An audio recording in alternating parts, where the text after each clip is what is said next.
Alright guys, जावा को आगे बढ़ाते हुए अब हम लोग आगे बात करेंगे। हमने प्रेसिडेंस और एसेसिबिलिटी की काफी बात करी थी पिछले वाले वीडियो में और आप लोगों का काफी अच्छा रिस्पांस भी आया। ठीक है, आप लोग को समझ में आ गया और काफी लोगों ने कहा कि यार मुझे ये बात पहले नहीं पता थी एंड आई एम हैप्पी कि मैं आप लोग को बता पाया। ठीक है, और अब आज की वीडियो का जो मुद्दा है वो हमारा है resulting data type after arithmetic operation. ठीक है, बहुत सिंपल सी चीज है, मैं आप लोग को बता दूं। देखो, कभी भी आप जावा में कोई भी पीस ऑफ कोड लिख रहे हो, ठीक है, अगर आपने एक एक्सप्रेशन लिखा, ठीक है, 73 + 118, ठीक है, तो अब जब ये लिटरल्स ऐड होके इवैल्यूएट होंगे तो उसका टाइप क्या होगा। अब मैं बताता हूँ कि मेरे कहने का मतलब क्या है। मैं क्या करता हूँ, जल्दी से एक फाइल बना लेता हूँ। ठीक है, और ये मेरा वीडियो नंबर में भी शायद 10 है। हाँ, तो मैं इसको क्या करूँगा, मैं इसको लिख लूँगा चौहान 010, और मैं लिख लूँगा रिजल्टिंग डेटा टाइप्स।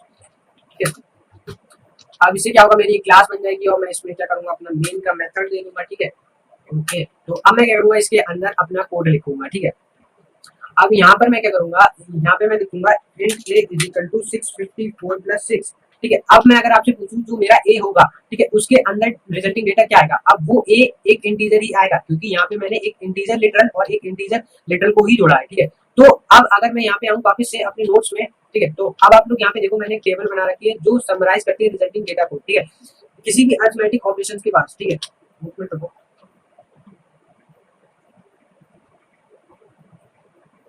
हाँ, ये रही। ठीक है, जैसे कि मान लो आपका एक अरिथमेटिक ऑपरेशन होता है एक बाइट और शॉर्ट में, तो वो जो रिजल्ट होगा वो एक इंट होगा। ठीक है, वो एक इंटीजर लिटरल होगा। तो बाइट प्लस शॉर्ट का जो रिजल्ट होगा वो इंटीजर लिटरल होगा। ठीक है, और शॉर्ट प्लस इंट का जो रिजल्ट होगा वो एक इंटीजर होगा, और लॉन्ग प्लस फ्लोट का जो रिजल्ट होगा वो एक फ्लोट होगा। ठीक है, तो यहाँ पे मैं आप लोग को दिखाता हूँ। अब मान लो यहाँ पे मैंने एक फ्लोट लिखा। ठीक है, तो मैं इसे हटा के यहाँ पे लिख लेता हूँ अपना एक फ्लोट। ठीक है, और मैं उसे लिखता हूँ 6.56 + 6।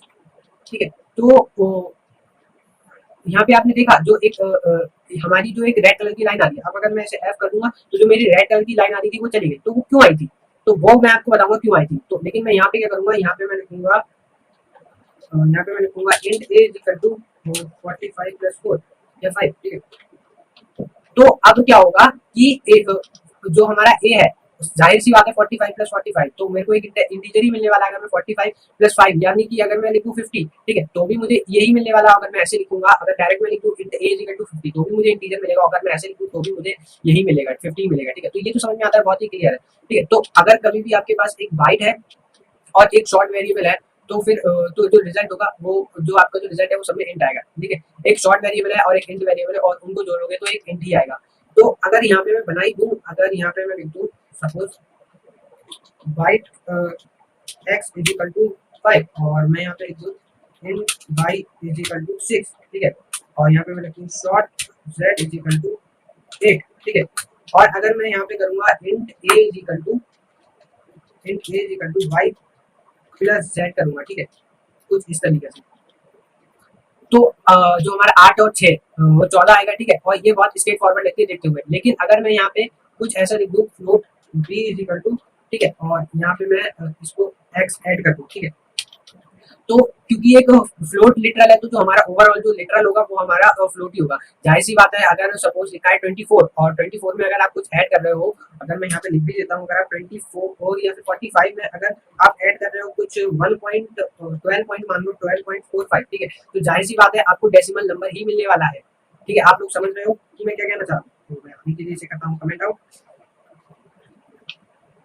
और वापस से चलते हैं अपनी नोट्स की तरफ। ठीक है, तो ये टेबल आप लोग रेफर कर सकते हो। ठीक है, बाइट और शॉर्ट को ऐड करोगे इंट बनेगा, शॉर्ट और इंट को इंट, और लॉन्ग फ्लोट का फ्लोट बनेगा, और इंट फ्लोट का फ्लोट बनेगा, और कैर और इंट का इंट बनेगा, कैर और शॉर्ट का इंट बनेगा, लॉन्ग और प्लस डबल का डबल बनेगा, फ्लोट प्लस डबल का जो है वो डबल बनेगा। ठीक है, तो यहाँ पर आप लोग देखो कि मैंने लिख दिया, बी फॉर बाइट है, एस फॉर शॉर्ट है, आई फॉर इंटीजर है, फॉर लॉन्ग है, फॉर फ्लोट है, डी फॉर डबल है, सी फॉर कैर है। ठीक है, तो इस तरीके से जो ये काम करता है, और आप लोग जो है सारे का सारा जो कोड है वो आप लोग लिख के देख सकते हो। मैं यहाँ पे आप लोग को बी को साउंड करके दिखा देता हूँ, और जो हमारा बी है वो हमारा है बी को प्रिंट करके दिखा देता हूँ। साउथ लिखता हूँ यहाँ पे, और जो साउथ जो है हमारा वो है system dot out dot print L. ठीक है, तो इसको बी को प्रिंट करवा देता हूँ, और मैं इसको राइट क्लिक करके रन करूंगा, क्योंकि जब भी आप लोग को पहली बार रन करते हो किसी भी फाइल को, तो राइट क्लिक करके ही रन करना चाहिए। उससे क्या होता है कि जो आपकी रीसेट फाइल होती है वो नहीं होती है। ठीक है, तो यहाँ पर अगर आप देखो कि जो मेरा है वो आ गया 12.5999। ठीक है, और वो भी आना भी चाहिए था। ठीक है, क्योंकि यहाँ पे जो एक्स की वैल्यू हमारी 6 हो गई, और 6 12 12 और प्लस 0.56 वो लेके आ रहा है। ठीक है, अब आई होप आप लोग को ये समझ में आ गया होगा बहुत अच्छे से, ठीक है, बहुत स्ट्रेट फॉरवर्ड है। हाँ, थोड़ा सा आप लोग को याद रखना है, मैं आप लोग को तरीका बता दे रहा हूँ, ठीक है। कभी भी किसी में इंटीजर टाइप का कोई वेरिएबल है तो वो इंटीजर में ही आएगा, ठीक है। Integer plus integer always integer होता है, ठीक है। अरिथमेटिक ऑपरेशन होगा तो ऑलवेज होगा, ठीक है। लेकिन अगर जो लॉग और फ्लोट है हमारे पास, ठीक है, तो फ्लोट जो है वो उसमें डेसिमल होता है, इसलिए वो फ्लोट में वैल्यू होगा, ठीक है। डबल जो होता है वो हमारा फ्लोट से बड़ा होता है, ठीक है। इसीलिए अगर आप फ्लोट और डबल का जो कराओगे तो डबल आएगा, ना। और कोई भी फ्लोटिंग पॉइंट नंबर है, डेसिमल वाला नंबर है, चाहे इंटीजर चाहे वो लॉन्ग फ्लोट क्यों ना हो, तो आपका वो वैल्यू होगा अरिथमेटिक ऑपरेशन ऑपरेशन के बाद। तो आपका जो सबसे बड़ा जो डेटा टाइप है, जैसे कि लॉन्ग लॉन्ग डबल में जो हमारा डबल बड़ा है, ठीक है, और तो वो डबल में वैल्यू होगा। तो इस तरह से आप लोग याद कर सकते हो, ठीक है। बट मैंने नोट्स आप लोग के लिए समराइज कर दिया एंड आई होप कि ये आपने डाउनलोड कर ही दिए होंगे, ठीक है। मैं सिस्टमेटिक इन लोग को चढ़ा दूंगा साइड पे, ठीक है। अब यहाँ पे हम लोग इंक्रीमेंट और डिक्रीमेंट ऑर्डर्स की बात कर लेते हैं, ठीक है। अब अगर मैं यहाँ पे लिख दे रहा हूँ, सपोज गाइस यहाँ पे लिख देता हूँ, ठीक है। अगर मैं यहाँ पे लिख देता हूँ इंक्रीमेंट, ठीक है, एंड डिक्रीमेंट ऑर्डर, ठीक है, तो इसको मैं क्या करूँगा, इसको जरा कमेंट आउट कर देता हूँ, ठीक है, और इसको भी मैं कमेंट आउट कर देता हूँ, ठीक है। तो अगर आप लोग को चलाना हो तो आप इसको वैसे करके चला लेना, ठीक है, कमेंट आउट यहाँ से भी मैं इसको कमेंट आउट करता हूँ, ठीक है। अब अगर मैंने यहाँ पे लिखा int i is equal to 56, ठीक है। अब अगर मैं प्रिंट सिस्टम डॉट आउट और प्रिंट एलएन को मैं ऐसे लिख दूँ, ठीक है, साउथ आई और प्लस प्लस, ठीक है, तो क्या होगा, ठीक है। यहाँ पर तो पहले यहाँ पे आई जो है वो हमारा प्रिंट हो जाएगा, फिर उसके बाद इंक्रीमेंट हो जाएगा, ठीक है। जो हमारा प्लस है वो किसको शो कर रहा है, इंक्रीमेंट को, ठीक है। तो आई को मैं प्रोग्राम को अगर रन करूँ तो जो मेरी जो आई की वैल्यू है वो अभी क्या रहेगी, वो अभी जो मेरी आई की वैल्यू है वो 56 ही रहेगी, ठीक है। मैं आप लोग को दिखा भी देता हूँ, और ये देखो मैंने इसको रन करा है और 56 ही आई, ठीक है। तो नो सरप्राइज, ठीक है। और अगर मैं इस चीज को रेप्लिकेट करूं और अगर मैं सिर्फ आई को ही करूं तो क्या आएगा, मेरा 57 आएगा, ठीक है। अब मैं क्या करता हूँ, यहाँ पे साउथ लिखता हूँ, ठीक है, और अगर मैं यहाँ पे इसको ऐसे करूँ तो जो मेरा रिजल्ट होगा वो 57 आएगा, ठीक है। अब मैं आपको दिखाता हूँ, ठीक है, देखो यहाँ पे मेरे को 57 मिला, ठीक है। अब मैं क्या करता हूँ, चलो इसको मैं रेप्लिकेट करता हूँ, ठीक है, और जहाँ पर मैंने आई प्लस प्लस लिखा था उसकी जगह मैं क्या करता हूँ, प्लस आई प्लस प्लस आई कर दूंगा, ठीक है। और जैसे ही मैं इसको प्लस प्लस आई करूंगा, ठीक है, तो यहाँ पर देखना 50, ये देखो ये मेरे को 58 दे देगा, ठीक है। अगर आप लोग यहाँ पे देखो, यहाँ पे पहले 56 मिली मुझे, 56 के बाद 58 हो गई, ठीक है, फिर उसके बाद यहाँ पे 58 हो गई। तो मैं समझाता हूँ ये सब कैसे हुआ, ठीक है, थोड़ा क्लैरिटी लेके आता हूँ, ठीक है। यहाँ पे देखो आई की वैल्यू 56 थी, ठीक है। जब मैं आई प्लस प्लस लिखता हूँ तब मैं बेसिकली ये कह रहा हूँ कि पहले आई को प्रिंट करो फिर इंक्रीमेंट करो, ठीक है। इनफैक्ट एक अच्छा टर्म मैं यूज कर सकता हूँ कि पहले आई को यूज करो, ठीक है। जरूरी नहीं कि वो प्रिंट ही हो रहा हो, वो एक असाइनमेंट भी हो सकता है। अब आप कुछ इस तरह से भी लिख सकते हो, ठीक है। अगर आप लोग ऐसे लिखो, ठीक है, आई प्लस प्लस, ठीक है, तो पहले क्या होगा, आई यूज हो जाएगा, यानी बी के अंदर आई प्लस प्लस आएगा, ठीक है। और उसके बाद क्या होगा, आई की जो होगी वो इंक्रीमेंट हो जाएगी, ठीक है। फिर आई की जो वैल्यू होगी वो 57 हो जाएगी। तो यहाँ पे सबसे पहले आई की वैल्यू यूज होगी, फिर उसके बाद इंक्रीमेंट होगी। लेकिन जब मैं प्लस प्लस आई करता हूँ तो पहले जो आई की वैल्यू है वो इंक्रीमेंट होगी, पहले 56 का 57 बन जाएगा आई, उसके बाद यूज होगा। यानी कि अगर मैंने यहाँ पर, मैं इसको जरा ऐसे कर देता हूँ, ठीक है, तो यहाँ पे मैं लिखता हूँ,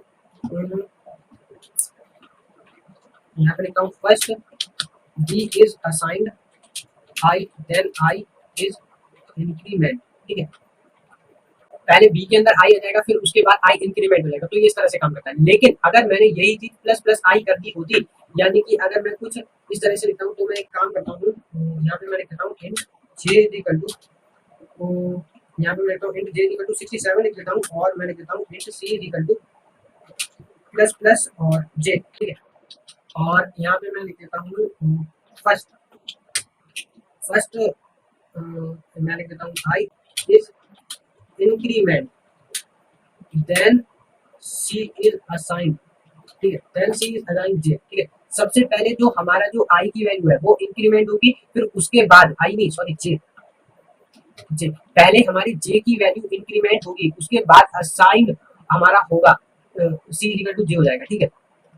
तो यहाँ पे मैं लिख देता हूँ जो हमारी वैल्यू होगी वो हमारी 68 आएगी, ठीक है, क्योंकि ये पहले असाइनमेंट हो रहा है। तो समझ रहे हो ना कि अगर आप आई प्लस प्लस लिखोगे तो हमारा पहले आई यूज होगा, ठीक है, फिर इंक्रीमेंट होगा। और अगर आप प्लस प्लस आई या प्लस प्लस जे लिखोगे तो पहले इंक्रीमेंट हो जाएगा फिर यूज हो जाएगा। अब वो यूज कहीं भी हो सकता है, असाइनमेंट हो सकता है, आपका यूज वो system dot out dot print error के बीच में हो सकता है। तो यूज तो यार देखो कितनी तरह से हो सकता है, ठीक है, वो आप लोग को समझनी पड़ेगी।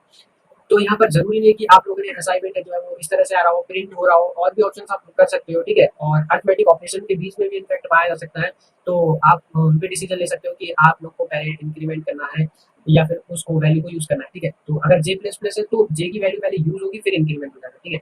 अगर प्लस प्लस जे लिखा है तो पहले जे इंक्रीमेंट हो जाएगा फिर उसके बाद यूज हो जाएगी। तो यहाँ पे मैंने सही सही बिल्कुल साफ साफ लिखा हुआ है, ठीक है। ए प्लस प्लस और इंक्रीमेंट ऑपरेटर डेटा टाइप, और अगर आपने ए माइनस माइनस लिखा तो ए के अंदर एक जो वैल्यू है वो कम हो जाएगी, ठीक है। तो एक क्विक क्विज आप लोग के लिए, आप लोग ट्राई करें इंक्रीमेंट और डिक्रीमेंट ऑर्डर को एक जावा वेरिएबल में, और अगर आप ऐसा करोगे तो आपकी अच्छी प्रैक्टिस होगी, तो जरूर करो इसको ट्राई, ठीक है। आप सबसे पहले वैल्यू को ए प्लस प्लस करोगे, ठीक है, फिर इंक्रीमेंट होगी, प्लस प्लस ए में इंक्रीमेंट होगी, ठीक है, फिर वैल्यू यूज होगी, ठीक है। तो ये था हमारा एक क्विक क्विज जो आप लोग को करना है, केवल मैंने समराइज करके नोट्स में लिख दिया है, ठीक है। और नोट्स क्योंकि मैं आप लोग के लिए परफेक्ट एकदम बनाना चाहता हूँ, ठीक है। अब एक क्विक क्विज और है, ठीक है। वो ये हमारा इंट y इक्वल टू 7, ठीक है, और int x equal to plus plus y plus 8, ठीक है।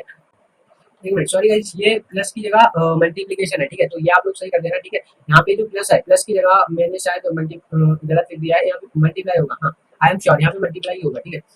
और आप लोग को पता है कि मैंने आप लोग को पहले बताया था प्रेसिडेंस और एसोसिएटिव के बारे में कि अगर हम लोग को प्लस और मल्टीप्लाई दिखे तो पहले किसको यूज करते हैं, ठीक है। तो मैं आप लोग को एक बार दिखा भी दे रहा हूँ कि वो मैंने कहाँ रखा। तो अगर आप लोग उसे देखो तो क्या कहते हैं, जो प्लस प्लस है वो पहले वैल्यूड होगा, मल्टीप्लिकेशन से ज्यादा उसकी प्रेसिडेंस है, तो मैं क्या करूंगा, जो प्लस प्लस वाई है वो पहले इंक्रीमेंट हो जाएगा, ठीक है। तो एक बार अगर हमारी जो वाई की वैल्यू को इंक्रीमेंट हो जाएगी, तो क्या होगी, वाई की वैल्यू कुछ इस तरीके से 8 हो जाएगा, और 8 मल्टीप्लाई बाय 8 क्या हो जाएगा, 64, ठीक है। 8 मल्टीप्लाई बाय 8 जो 64 हो जाएगा, तो जो वैल्यू ऑफ एक्स है वो हमारी 64 हो जाएगी। तो हम लोग इस चीज को देख भी सकते हैं। अगर यहाँ पे मैं इसको क्या करूंगा, यहीं पे मैं लिख लेता हूँ, ऐसा करता हूँ, तो यहाँ पे मैं लिख लेता हूँ int y is equal to 7, ठीक है। और यहाँ पे मैं लिखता हूँ, यहाँ पे मैंने क्या लिखा था, इंट x, ठीक है।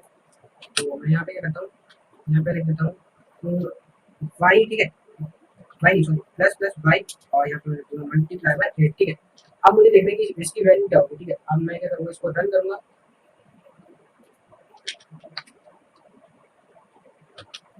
तो जो मेरी वैल्यू होगा 64 होगी, तो मैंने बिल्कुल सही निकाली थी, ठीक है। तो अगर मैं आप लोग को जूम करके दिखाऊँ तो ये देखो 64 आई है, ठीक है। अब वापस चलते हैं अपने नोट्स में। तो अब आप लोग सोचेंगे ये कैर में कैसे काम करेगा, ठीक है। तो मैं आप लोग को दिखा देता हूँ। तो एक कैर सी एच में अगर यहाँ पे बना दूँ, ठीक है, मैं यहाँ पे करता हूँ कैर सी एच बना लेता हूँ, और उसको मैं लिख देता हूँ ए, ठीक है, ए, ठीक है। अब क्या करता हूँ, मैं अपना साउथ दे दे रहा हूँ, system dot out dot println, और उसके बाद मैं करता हूँ प्लस, और फिर से प्लस, और यहाँ पे मैं लिखता हूँ सी एच। तो आप देखते हैं कि इंक्रीमेंट करने के बाद क्या वैल्यू शो हो रही है, ठीक है। तो यहाँ पे जो हमारी जो वैल्यू है वो एक इंक्रीज हो जाएगी। तो देखते हैं क्या होता है। तो यहाँ पे देखो, जो मेरी वैल्यू ऑफ ए थी वो इंक्रीमेंट होकर जो वैल्यू थी वो मेरी बी हो गई है, ठीक है, जावा के अंदर। तो बेसिकली जो यूनिकोड होता है किसी भी कैरेक्टर का, अगर आपने प्लस प्लस कर दिया तो उसकी जो वैल्यू है वो एक इंक्रीमेंट हो जाती है, और जो आपका कैरेक्टर है वो ए का बी हो जाएगा, ठीक है, और बी का सी हो जाएगा। तो ये आप लोग इंटरनेट पे भी सर्च करके देख सकते हो। तो that was all about increment और डिक्रीमेंट ऑपरेटर, ठीक है। तो आई होप कि आप लोग को ये ऑपरेटर वाला लेसन आप लोग को समझ में आ गया होगा। ये सारी की सारी इन्फॉर्मेशन अच्छी से कंपाइल करके, ठीक है, मैं डिस्क्रिप्शन में डाल दूंगा। और मुझे बट वीडियो बनाने के बाद थोड़ा टाइम लग जाता है, ठीक है, करने के बाद, ठीक है, नोट्स वगैरह सब कुछ में डालने के बाद मैं सब कुछ दे दूंगा। और आई होप कि आप लोग को ये जावा की सीरीज अच्छी लग रही हो, और अगर आप लोग को ये बहुत अच्छे लग रहे हो तो मैं चाहूंगा कि आप लोग इस वीडियो को लाइक करें, और इस प्लेलिस्ट को अपने दोस्तों के साथ शेयर करें, ठीक है।